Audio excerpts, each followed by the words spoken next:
Take a look at any of the University of Houston campus videos and you'll see a wonderful looking university with a diverse population of students, beautiful up-to-date buildings and facilities that clearly should and are among the choices that students might consider. What you may not see in that wonderful video is the lack of one thing: women of color among the faculty. According to the American Association of University Women, there is much work to be done.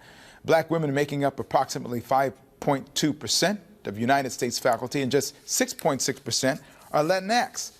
That's one of the reasons the Underrepresented Women of Color Coalition was formed at UH. Dr. Donna Stokes is a professor of physics and was one of the founding leaders when it started in 2017. Dr. Erica Henderson, Associate Provost of Faculty Recruitment, Retention, Equity, and Diversity. Good morning to you both. Thank you for being here. Good morning. Good morning. So when this first started, how did this idea come about?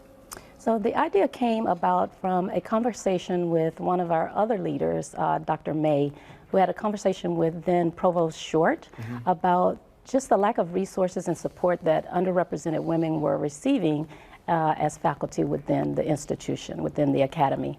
And Dr. Short heard what she said. She listened very carefully to what she said, and she allowed us to form the Underrepresented Women of Color Coalition. So when you do that, what's the goal? What do you hope to do with that?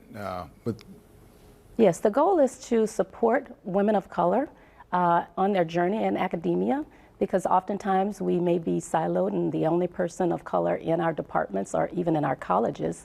And it's important that we know that we have some support around the campus, not just resources and support, but the mental, the physical, the sisterhood that you need to be able to thrive and survive in academia. Someone on the outside looking in may not think that's a big deal, but it is a big deal, is it not? If you're in that community and you don't see anybody else who looks like you or even close to looking like you, it can be a debilitating kind of thing. Yes, it can. It gives you a stigma. It makes you feel as if you don't belong there. And then lots of things that aren't seen, you know, challenges that we face, they will affect the way you perform in your work, how you present yourself in front of your students, who you also want to serve as a role model for. So it's very important that you have that support system for mentorship, just leadership and guidance, and just someone who looks like you that you can lean on for support. Dr. Henderson, this sounds like something that is something a forward-thinking university would really want. How important is this for the university to be perceived as someone, as an organization that is actually trying to make this happen? It's crucial to who we are as an institution. We have one of the most diverse student bodies of any Research One institution in the country. Our president oftentimes says that we are what the future of higher education is going to look like. So our students tell us that they want more faculty diversity. So we have launched efforts over the last 7 years and increased the diversity of our faculty, our underrepresented minority faculty by 46%, and our women by 65%. And the reason it's important, because it enhances learning, not only for minority students, but for majority students. Women are more inclined to pursue leadership opportunities as a result of having a woman faculty member. Students are better prepared to go out in the world of work. So it is a benefit to the institution, the students we serve, the city we serve, to have diverse faculty members. Is this something that is unique at the University of Houston, or do you see this happening around the country in doing this? It's happening around the country. However, I think our Underrepresented Women of Color Coalition is unique to University of Houston. Other institutions have similar programs that engage students and staff, but this one was uniquely focused on faculty members. And it speaks to how our leadership, our provost, heard what our faculty members needed, and she responded.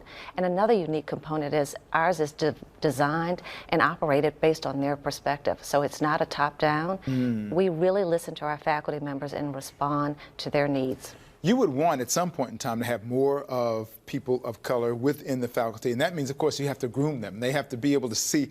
So if they don't see you, they can't really believe that they can be that. Did you have anybody in your college curriculum who looked like you? Yeah, so I went to Southern University in Baton Rouge, Louisiana, so I went to a historically black college and university, so there were lots of people who looked like me there. However, there was only one female faculty that was in my department, which is physics, so the STEM area is a little bit different.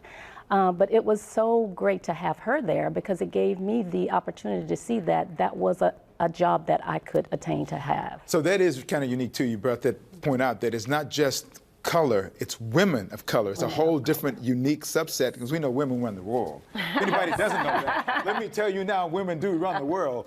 What does this mean for you going forward? What is your goal with all of this for the University of Houston? How do you think it's going to make an impact? We want to continue to recruit more women that look like Donna and other women, underrepresented women of color. So we want to recruit more of them, we want to retain them, and we want to advance them.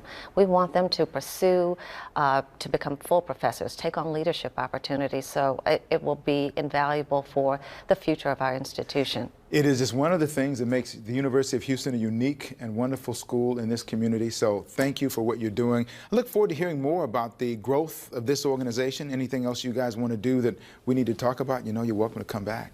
Thank you so much. We appreciate the opportunity. the opportunity. Thank you very much. Thank you.